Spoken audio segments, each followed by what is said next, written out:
মাছির যন্ত্রণায় অতিষ্ঠ গ্রামবাসী। পরিস্থিতি এতটাই অস্বস্তিকর যে দিনের বেলাতেও মশারি টাঙিয়ে খাওয়া দাওয়া করতে হয় সবাইকে।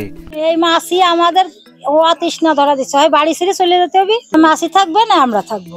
দীর্ঘদিন ধরেই মাছির এমন ভয়াবহ উপদ্রব মাগুরার শ্রীপুরের বড়ালিদাহ গ্রামে। মাছির যন্ত্রণায় সেখানে রীতিমতো ব্যাহত হচ্ছে স্বাভাবিক জনজীবন। খাওয়া দাওয়া আর লেখাপড়ায় যেমন ব্যাঘাত ঘটছে, তার চেয়েও বেশি স্বাস্থ্য ঝুঁকিতে পড়েছে শিশুরা। ঘরে ঘরে শিশুদের মধ্যে ডায়রিয়া সহ দেখা দিচ্ছে বিভিন্ন ধরনের শারীরিক অসুস্থতা। একটা প্লেট আমরা ধুচ্ছি, কিন্তু সেই প্লেটটা ধুয়ে প্লেটে আমরা ভাত প্লেটে খাবো, কিন্তু সেই প্লেটটাও আমাদের বোঝেন যে মাছিতে সম্পূর্ণ ভরে যায়।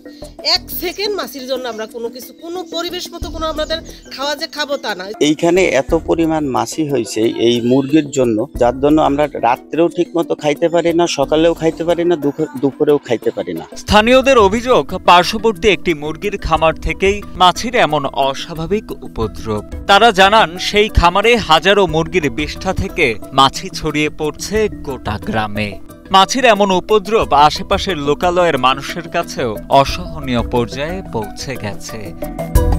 এমত অবস্থায় গ্রামবাসীর দাবি, খামারটি লোকালয় থেকে দূরে কোথাও স্থানান্তর করা হোক। আমাদের এই বাড়ির পাশে একটা পোল্ট্রি ফার্ম গড়ে উঠছে, এতে আমাদের সন্তানদের নিয়ে, আমাদের পশু পাখি নিয়ে আমরা খুব কষ্টে আছি। তারা মাছির কারণে ঠিকমতো পড়ালেখা করতে পারতেছে না, বা আমি বিভিন্ন বাড়িতে পড়াই, সেসব বাড়িতে পড়াতে গিয়েও দেখছি যে মাছির কারণে তারা ঠিকমতো বসতে পারতেছে না। এ বিষয়ে খামারটির মালিক পক্ষের ভাষ্য, এই খামারের সাথে স্থানীয় অনেকের রুটি রুজি জড়িত।